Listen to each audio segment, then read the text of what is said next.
تو حساب لیا کرے گا۔ جب لوگ کسی کو گالی دے کے کہیں کہ اس کا بنتا تھا، اس کا ہوتا ہی یہ تھا، اس کا معنی ہے ضمیر مردہ ہو گئے۔ جب لوگ مرنے والوں کے جنازوں پر بھی سودے کرنے لگیں، اور جب لوگ میتوں پر بھی سیاست چمکانے لگیں، اور جب قوم اتنی دور نکل جائے کہ لوگ کسی کی مجبوری کو خرید کر اس سے فائدہ اٹھانے لگیں، اور جب کسی گرے ہوئے پر پیر رکھ کے گزرنا لوگ اپنا اعزاز جاننے لگیں، تو پھر ضمیر مردہ ہوتے ہیں۔ میرے نبی پاک علیہ الصلوۃ والسلام نے ضمیروں کو زندہ کیا، تازگی دی، خوبصورتی بانٹ دی، لوگوں کی روحیں تک صاف ہو گئی، ہر چیز بدل گئی۔ حضرت عبداللہ ابن عمر رضی اللہ تعالیٰ عنہ فرماتے ہیں کہ میں نے وہ زمانہ بھی دیکھا تھا، میں نے وہ دور بھی دیکھا تھا جب لوگ ڈاکہ زنی کرتے تھے، چوری کرتے تھے، مال کھا جاتے تھے، اور پھر میں نے وہ دور بھی دیکھا جب لوگوں نے غربتیں تو برداشت کیں لیکن بے ایمانی کو اپنے قریب نہیں آنے دیا، دھوکے فریب کو۔ فرماتے ہیں حضور نے یہ انقلاب برپا کر دی۔ نبی پاک علیہ السلام نے تقوی کی وہ چادر تنی کہ ہر شخص کا چہرہ اس میں چمکنے لگا۔ آپ فرماتے ہیں میں ایک دفعہ سفر پہ جا رہا تھا، رمضان کے علاوہ کچھ ایام تھے، تو میں نکلا، میرے پاس کچھ سرکہ تھا، کچھ کھجوریں تھیں، کچھ خشک چیزیں تھیں، تو میں رستے میں تھا، تو میں نے ایک جگہ پہ بیٹھ کے کھانا کھانے کا ارادہ کیا۔ جناب عبداللہ ابن عمر رضی اللہ تعالیٰ عنہ فرماتے ہیں بڑا خوبصورت اور بڑا نورانی اور بڑے معصوم عکس والا نوجوان بکریاں چراتا ہوا مجھے نظر آیا۔ آپ فرماتے ہیں کہ اس کے چہرے پر عبادت کا نور اور اس کی آنکھوں میں سچائی کا حسن مجھے نظر آیا۔ اس کی داڑھی تو گرد سے بھری تھی پر روشنی بڑی شاندار تھی۔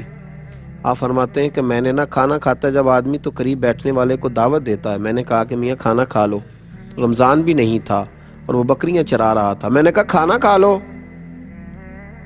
تو کہنے لگا حضور میں نہیں کھا سکتا، میں نے روزہ رکھا ہوا ہے۔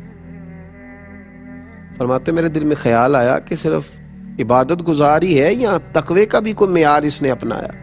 میں اس کے قریب گیا تو میں نے جا کے اس کو کہا کہ تیری بکریاں بڑی پیاری ہیں، ایک میرے ہاتھ بیچ نہیں دیتا؟ تو وہ کہنے لگا حضور میری نہیں ہے، میں تو اجرت پر بکریاں چراتا ہوں، مالک کوئی اور ہے۔ فرماتے میں نے اس سے کہا کہ مالک سے کہہ دینا کہ ایک بکری بھیڑیا لے گیا تھا، بڑی سادی سی میں گفتگو کر رہا ہوں، اس سے کہہ دینا کہ ایک بکری بھیڑیا لے گیا تھا، کیا ہوتا ہے؟ یہاں لوگ آنکھیں چرا کے کہیں کچھ نہیں کر رہے، کہہ دینا۔ آپ فرماتے ہیں کہ کوئی جوش خطابت نہیں، کوئی بات نہیں، کوئی واز نہیں، کوئی نصیحت نہیں، کوئی کسی صوفی کا فرمان نہیں، بکریاں چرانے والا چرواہا، لیکن اس کے جملے نے میرے پورے وجود کو نور کے اندر کھڑا کر دیا لا کے۔ فرماتے وہ مجھے کہنے لگا حضور بکریوں کے مالک کو تو کہہ دوں گا بھیڑیا لے گیا ہے، اور جب دنیا کا، کونین کا اور عرش کا مالک پوچھے گا تو اسے کیا جواب دوں، اسے کیا بتاؤں؟ اللہ کے حضور بھی تو جانا ہے نا۔ یہ ہے ضمیروں کی زندگی، یہ ہے روحوں کی زندگی، یہ ہے جب دل زندہ ہوں۔ پھر اعلیٰ حضرت فاضل بریلوی رحمۃ اللہ علیہ فرماتے ہیں خوف خدا اور فکر آخرت یہ دو تیرے منہ میں لگامیں ہیں، یہ لگام ڈال کے کسی کے کھیت میں بھی تجھے کھلا چھوڑ دیا جائے گا تو کبھی بھی بددیانتی نہیں کرے گا، لیکن اگر تیرا ضمیر مردہ ہو جائے پھر بہت واضح و نصیحت، بہت سارے دلائل بھی تیرا کچھ نہیں کر سکتے۔ حضرت عبداللہ ابن عمر رضی اللہ تعالیٰ عنہ فرماتے اس نوجوان کی بات اتنی بھلی لگی کہ میں سفر چھوڑ کر کے واپس آیا، اور میں نے واپس آ کے معلوم کیا کس کا غلام ہے۔ مجھے بتایا گیا فلاں کا غلام ہے۔ فرماتے پہلے میں نے وہ غلام خریدا، پھر وہ ساری بکریاں خریدیں، پھر وہ بکریاں میں نے اسی غلام کو تحفے میں دے دیں، اسی کو تحفے میں لوٹا دیں۔ تو وہ کہنے لگا حضور یہ کیا ہے؟ فرمایا یہ تو جب اپنے رب سے ڈرتا تھا تو رب کریم نے یہ تجھے اس کا بدلہ عطا فرمایا ہے، ایک چھوٹا سا نذرانہ ہے میری طرف سے۔ ضمیروں کی زندگی۔ حضرت امام غزالی رحمۃ اللہ علیہ فرمایا کرتے تھے جو کامل مومن ہوتا ہے نا، جملہ یاد رکھنا آپ، فرماتے تھے جو کامل مومن ہوتا ہے نا، رائی کے دانے کے برابر بھی گناہ کرے تو اسے پہاڑ جانتا ہے۔ اتنا سا کسی کا دل اس کی وجہ سے تکلیف میں آئے تو اس کے سر پہ پہاڑ رائی کے دانے کے برابر گناہ کرے تو تڑپ جاتا ہے۔ اور فرمایا جو منافق ہوتا ہے، منافق وہ پہاڑ کے برابر بھی گناہ کر کے رائی جانتا ہے، اس لیے کہ اس کا دل مردہ ہو گیا، اس کے اندر ایمان کی وہ رمق، وہ حسن، وہ خوبصورتی نہ رہی۔ تو جب دل زندہ ہوتے ہیں، ضمیر زندہ ہوتے ہیں، روحیں زندہ ہوتی ہیں، پھر انسان انقلاب برپا کرتے ہیں، پھر روشنی۔ حضرت سعد بن ابی وقاص رضی اللہ تعالیٰ عنہ فرماتے ہیں کہ ایک علاقے میں ہم گئے تھے جہاد کی غرض سے، تو اس علاقے کے بادشاہ کا تاج بڑا معروف تھا کہ اس نے بڑے قیمتی ہیرے اپنے تاج میں لگوائے۔ تو میں نے تمام فوجیوں سے کہا کہ اس کا تاج اگر ہاتھ آ گیا نا تو مال خزانہ میں بڑا قیمتی رہے گا، تو خیال رکھنا۔ دولت آنکھوں کو چندھا دیتی ہے، اور بڑے بڑے دولت مند بھی دولت کو دیکھ کر پریشان ہو جاتے ہیں، دولت مند بھی۔ اس کی وجہ یہ ہوتی ہے کہ ضمیر زندہ نہیں ہوتے، وہ نفس کی دوڑ دھوپ ختم نہیں ہو رہی ہوتی۔ فرماتے میں نے کہا کہ ذرا خیال رکھنا، رات کا وقت تھا، صحرا کا علاقہ تھا، گمسان کا رن پڑا، اور جب اس بادشاہ کی گردن کٹی تو اس کا تاج کب سر سے اترا اور کب ریت میں مل گیا کسی کو خبر ہی نہ ہوئی۔ آپ فرماتے ہیں کہ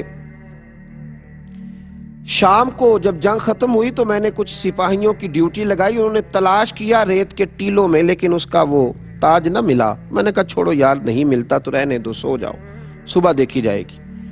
حضرت سعد بن ابی وقاص رضی اللہ تعالیٰ عنہ فرماتے ہیں لوگ سو گئے، میں بھی اپنے خیمے میں چلا گیا سونے کے لیے۔ ابھی میں لیٹنے کی، آرام کرنے کی، سونے کی تیاری ہی کر رہا تھا کہ ایک سپاہی نے باہر سے آواز دی، کہا سپہ سالار اگر اجازت دو تو میں اندر آ جاؤں۔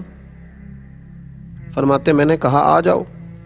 وہ شخص اندر آیا تو اس نے ایک پرانی سی چادر اوڑھ رکھی تھی، کپڑے بھی اس کے پرانے تھے۔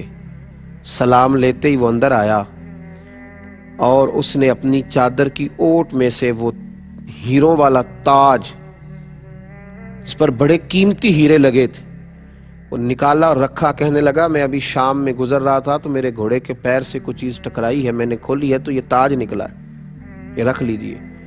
حضرت سعد بن ابی وقاص رضی اللہ تعالیٰ عنہ فرماتے ہیں چہرے پر اس نے نقاب اوڑھا ہوا ہے۔ میں نے اس کو کہا کہ میاں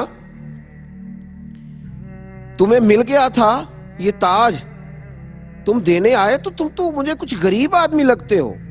اس نے کہا حضور جب میں اپنے گھر سے چلا تھا نا تو 11 بچوں کا باپ ہوں، ایک شام کا کھانا تھا گھر میں، اگلی صبح کے لیے کھانا موجود نہیں تھا۔ دامان توکل کی یہ خوبی ہے کہ اس پر پیوند لگے ہوتے ہیں پر دھبے نہیں ہوتے، اور غیرت ہے بڑی چیز جہان تگ و دو میں، پہناتی ہے یہ فقر کو تاج سردارا۔